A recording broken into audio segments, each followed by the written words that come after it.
On the 3rd of June 2024, Melbourne's suburban railway network quietly got a small extension.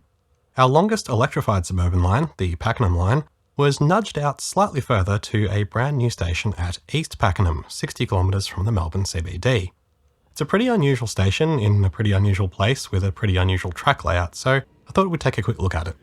The new station at East Pakenham is about 1800 metres east of the previous terminus at Regular Pakenham, and is not to be confused with Pakenham East Depot, which is another 2.5 kilometres east of East Pakenham. This isn't a new right-of-way or even an extension of electrification. East Pakenham is on the main line to Gippsland, used by diesel, passenger and freight trains, and the line was already electrified through here as far as Pakenham East Depot, which is the home of the HCMT trains. In the aerial views, you can quite clearly see there isn't much at East Pakenham.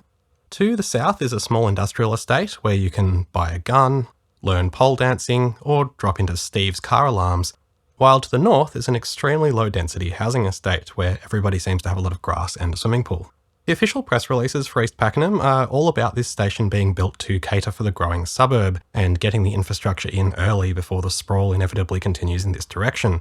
However, while these will likely be future benefits, I don't think it's the main reason for building East Pakenham now. The new station has been built as part of a broader project, involving the elevation of the line through the middle of Pakenham by the level crossing removal project, removing 3 level crossings and requiring a complete rebuild of Pakenham Station.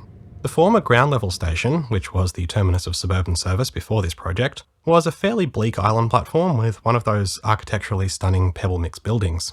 There were crossovers at both ends allowing bidirectional operation through the platforms, and the country line beyond here was also fully bidirectional. There were 3 sidings which were used for stabling suburban trains. 2 of them were through sidings and could be used by a through train to bypass the platform at low speed if required, though I'm not sure how often this actually happened. In 2011, a Siemens train made a really good attempt at extending the dead-end siding, making some creative changes to the overhead structures and buffer in the process. Suburban trains could terminate in either platform, and V-Line trains on the Gippsland line also stopped here, and were also able to use either platform in either direction. While this was a pretty flexible arrangement compared to some Victorian stations, it did have some limitations. When a suburban train was sitting in one of the platforms waiting for its departure time back to the city, the Gippsland line was effectively single track here, and there was a speed penalty for any train having to cross over to use the opposite platform and back again. Of course, sometimes there would be suburban trains occupying both platforms, in which case any Gippsland train would just have to wait. So when the time came to grade separate the 3 Pakenham level crossings, there was an opportunity here to take the track layout back to the drawing board and improve the functionality for this mixture of terminating and through moves. However, with the new elevated station at Pakenham being built alongside the existing one to minimise service disruption, the site was quite space constrained, and it's also no longer permitted to install sets of points on viaducts, so it wouldn't be possible to implement the required track layout at the new elevated station. The easiest answer was to move this functionality to a new location further east. So Regular Pakenham was rebuilt as purely a through station, with all the operational complexity incorporated into a new station at East Pakenham. East Pakenham is an island, and suburban trains can terminate in either of the 2 platforms. The Gippsland main line runs past on dedicated express tracks, meaning of course that V-Line trains won't stop here. Their stop will remain at normal Pakenham. This is a much better outcome than the previous arrangement. V-Line trains almost universally get stuck behind a suburban train before reaching Pakenham, and with the new arrangement, they can simply make their stop at Pakenham, then neatly overtake as soon as the suburban train is clear of the main line at East Pakenham. And unlike with the old arrangement, this can be done by trains in both directions simultaneously. There are crossovers connecting the platform roads to the main line at the down end of the station, which would be primarily for suburban trains running to and from the Pakenham East Depot. However, this could also allow V-Line trains to stop here if required, and in fact, if there's track work towards the city, they'll have to terminate here, given the lack of crossovers at their normal stop at Pakenham. And I noticed there was a dedicated V-Line replacement bus stop in the new car park. The Gippsland line east of East Pakenham towards Pakenham East Depot and beyond is fully bidirectional, and right-hand running happens at certain times of the day during the normal timetable. These trains can use some crossovers located a bit further out near the depot, and I'm guessing that will be the normal practice, but they will also be able to cross over at East Pakenham going through the platform roads if need be. The express tracks are also electrified, so can be used by empty suburban trains running to or from the depot. Now, I'm sure you're wondering, as I was when I first saw the plan, what all these little sidings are for. This one over here is a short unelectrified siding for storing track machines, which previously would have been left in Pakenham Yard.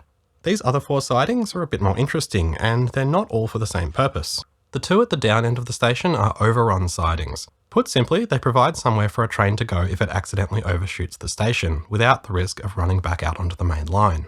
As an example, with the overrun siding, it's possible to accept a down suburban train into platform 1 and simultaneously allow an up V-line train to fly past on the express track without any risk of collision if the suburban train fails to stop. For a train running into platform 2, it means the main line can be cleared for a following train as soon as the terminating train is clear of the points, without risk of a collision at the down end. The two sidings at the up end serve a related but slightly different purpose. East Pakenham is located on a short gradient, seen here as 1 in 85 in my very up-to-date 1927 Curves and Grades book. You can actually see the gradient quite clearly if you look at this building, which is level relative to the platform. Having a terminating station on a slope isn't ideal, and the purpose of these sidings are to prevent a runaway, however unlikely that may be in the modern era. A lot has changed since 2003. A runaway train wouldn't actually get very far from here, given the uphill ramps to New Pakenham are less than a kilometre away, but the aim here would be to prevent such a move making it onto the main line at all. The points are set to the runaway sidings by default, and only change for the main line when a route is actually set for a train to arrive or depart the platforms. Some of the signals in this area are held up by absolutely enormous structures, which look like you could safely tie a herd of elephants to. Also note the large gap between the end of the platform and the signals. This is to allow space for a platform extension at some hypothetical point in the future when the HCMTs get extended from 7 to 10 cars, at which point the elephants would have to be moved somewhere else. An interesting question raised by this new station is how the actual name of the line could be affected. Traditionally, Melbourne suburban lines are named after their final terminus, so following that logic, the line probably should become known as the East Pakenham line. However, we've also never really been in this situation before where a short extension has happened within the same suburb. The official line from PTV is that the line name isn't changing, and that's reflected in most public information where it's still listed as the Pakenham line. However, this is Melbourne, and unsurprisingly, there's already many cases of inconsistency around this, such as the line connection announcements on other trains. Change here for East Pakenham, Cranbourne, Frankston services. Additionally, on the train destination boards and onboard displays, East Pakenham is being displayed as E Pakenham. And I'm really not sure why, as it looks a bit silly, is potentially confusing, and East Pakenham takes up roughly the same display space as Flinders Street, which is always displayed in its entirety. Okay, let's have a quick look at the station itself. Architecturally, East Pakenham is very grey. I mean, it probably doesn't help that I was there on a grey day, but it really is very grey. I do like that there are shelters along large parts of the platform and they're a practical design, unlike the shelters at many other LXRP stations. The one part where they really did put some work into the aesthetics is the entrances to the pedestrian subway, which have a big three-dimensional station name and this cool wavy pattern on the concrete, which I think looks really good. The walls in the underpass are gold, not really to my taste, but at least it's not more grey. On the north side there's a car park with 300 spaces, which was about a quarter full when I visited on the third day of operation, although there was still a lot of work going on around the site, and I think a lot of the vehicles belong to construction workers and other staff.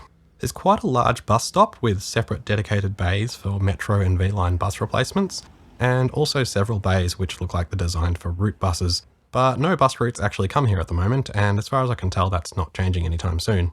There's a nice big PID at the bus stop showing the next 4 train departures, which I captured showing 3 different descriptions for the same stopping pattern.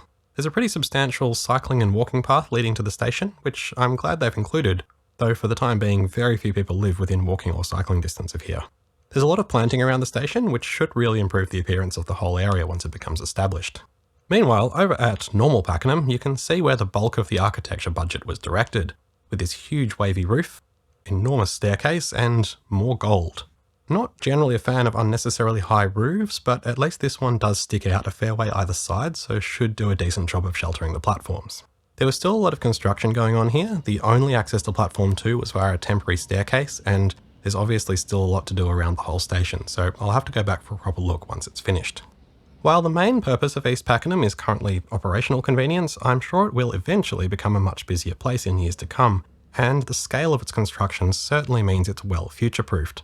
For the time being, its main passenger use is likely to be as a park and ride, although the population centres east of here already have their own stations on the Gippsland line, and the bulk of Pakenham's population is weighted to the west towards the station at Cardinia Road, so it might be a bit of a limited market, but we'll see.